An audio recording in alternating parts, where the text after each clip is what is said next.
आज हम सम संख्याओं के बारे में पढ़ेंगे कि सम संख्या क्या होती है। हमारी सम संख्याएं बेस संख्याएं सम संख्याएं बेस संख्याएं जिनमें दो का पूरा पूरा भाग जाता है उन्हें सम संख्या कहते हैं। बेस संख्या जिनमें दो का पूरा पूरा भाग जाता है उन्हें हम सम संख्या कहते हैं। उदाहरण के लिए 2, 4, 8, 12, 100, 210, 208 आदि संख्या होती हैं। ठीक है, इनकी पहचान हम पहचान कैसे कर सकते हैं। इनकी पहचान पहचान के लिए सम संख्या का इकाई अंक जो सम संख्या होंगी उनका इकाई अंक 0, 2, 4, 6, 8 जरूर होगा। जैसे कि इसमें इकाई अंक है 8, जिसमें इकाई अंक है 0, इसमें इकाई अंक है 0, इसमें इकाई अंक है 2, इसमें इकाई अंक है 8, यहाँ 4। ठीक है, तो वे संख्या जिनका इकाई अंक 0, 2, 4, 6, 8 होता है वे सभी सम संख्याएं होती हैं। वे सभी सम संख्याएं होती हैं। विषम संख्याएं विषम संख्याएं वे संख्याएं वे संख्याएं विषम संख्या वे संख्याएं जिनमें दो का पूरा पूरा भाग नहीं जाता है उन्हें विषम संख्या कहते हैं। मतलब वे संख्या जिनमें दो का पूरा पूरा भाग नहीं जाता है उन्हें विषम संख्या कहते हैं। जैसे उदाहरण के लिए दो दो का भाग एक में नहीं जाता तो एक है। तीन है, तीन में पूरा पूरा भाग नहीं जाता है। पाँच है, पाँच में पूरा पूरा भाग नहीं जाता है। ये 201 है, 201 में पूरा पूरा भाग नहीं जाता है। 217 है, इसमें पूरा पूरा भाग नहीं जाता है। कारण पहचान पहचान किस प्रकार कर सकते हैं। विषम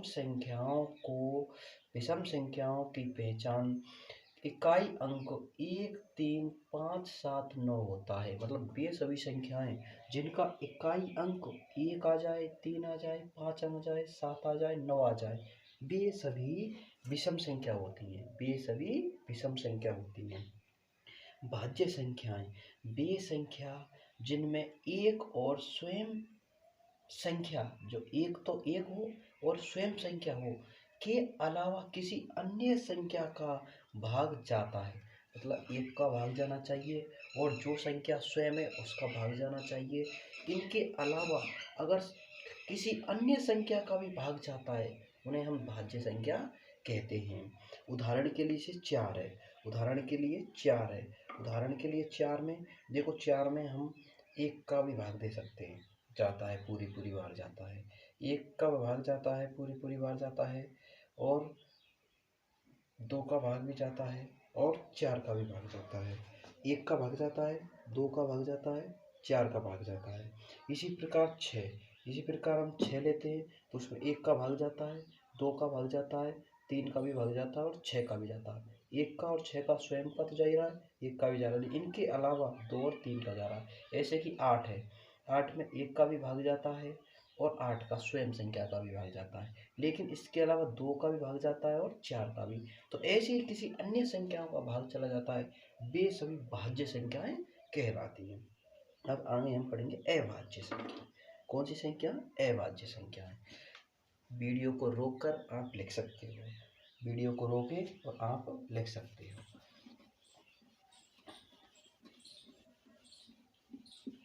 अगर समझ में ना आए तो मुझे कमेंट्स कर सकते हैं कि सर समझ में नहीं आया है, सर वीडियो साफ नहीं दिख रही है, या फिर आप ये कह सकते हो कि सर ये स्टेप हमारी समझ में नहीं आई है। अगली संख्या पढ़ेंगे हम अभाज्य संख्याएं। अभाज्य ए का मतलब होता है नहीं, ए का मतलब होता है नहीं। जब हम किसी संख्या के आगे ए लगा देते हैं उसका मतलब होता है नहीं। जैसे कि अगली संख्या हमारी अभाज्य अभाज्य संख्या अभाज्य संख्या। ए का मतलब ये होता है नहीं, मतलब जो भाज्य नहीं है उन्हें हम अभाज्य संख्या कहते हैं, जो भाज्य नहीं है। अब इसका क्या है? बे संख्याएं बे संख्या बे संख्या जिनमें बे संख्या जिनमें केवल केवल बे संख्या जिनमें केवल एक और स्वयं एक और स्वयं एक और स्वयं का ही भाग भाग जाता है। मतलब वे सभी संख्याएं जिनमें केवल एक और स्वयं का ही भाग जाता है, एक और स्वयं का ही भाग जाता है और किसी संख्या का भाग नहीं जाता हो, वे सभी अभाज्य संख्याएं कहलाती हैं। उदाहरण के लिए जैसे मैं लिखता हूँ 2, मैंने लिखी 2, कोमा मैंने लिखी 3, कोमा मैंने लिखी 5, मैंने लिखा 7, मैंने लिखा 11, मैंने लिखा 13, मैंने लिखा 17, 19, 23 और 29। देखो ये भी सभी संख्याएं जिनमें केवल देखो 2 है, 2 में 1 का भाग जाता है और 2 का भी भाग जाता है। 3 है, इसमें 1 का ही जाता है और 3 का ही जाता है। 5 में 1 का ही जाता है और 5 का ही भाग जाता है। ये सभी संख्या जिनमें केवल 1 और स्वयं का ही भाग जाता है उन्हें हम विषम अभाज्य संख्या कहते हैं। उन्हें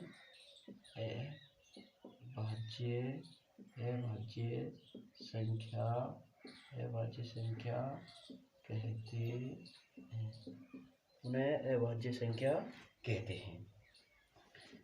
उन्हें अभाज्य संख्या कहते हैं।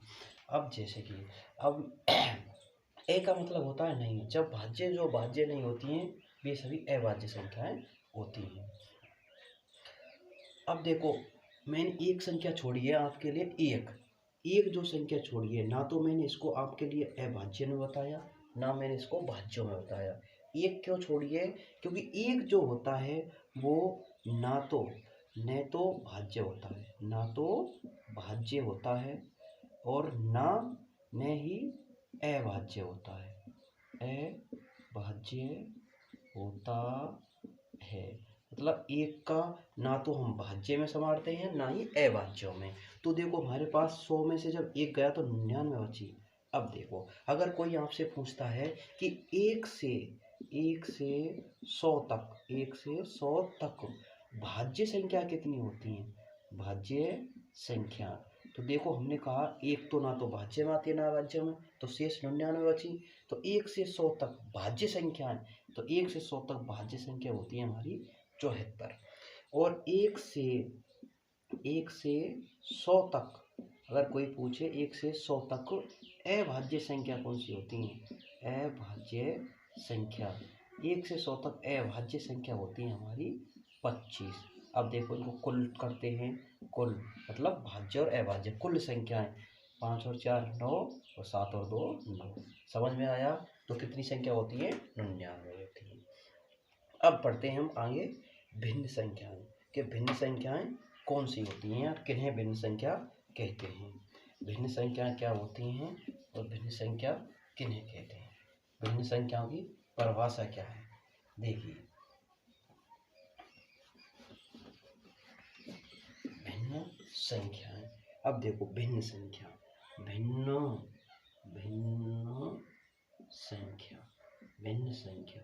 अब देखो भिन्न संख्या की परिभाषा क्या होती है। परिभाषा क्या है हमारी? परिभाषा क्या होती है? परिभाषा होती है वे संख्याएं, मतलब वे कोई भी संख्या हो, वे संख्या जिनको हम अंश बटा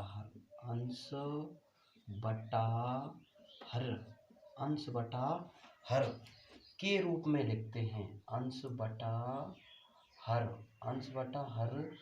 के रूप में लिखते हैं।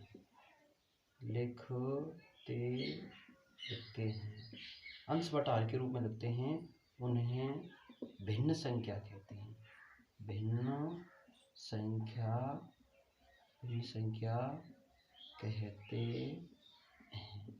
उदाहरण के लिए जैसे मैंने लिखी 4/5, तो देखो ऊपर की जो संख्या होती है अंश, उसे अंश बोलते हैं, नीचे संख्या को बोलते हैं हर।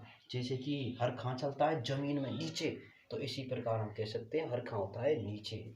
ठीक है, कोई भी संख्या हो, जैसे मैंने लिखी 10/6, तो ऊपर की भिन्न संख्या है तो ऊपर की अंश है और नीचे का हर है। तो इन संख्याओं के अगली क्लास में हम इनके प्रकार और उसके बारे में एक भिन्न की क्लास अलग से बनाएंगे, उसमें बताएंगे।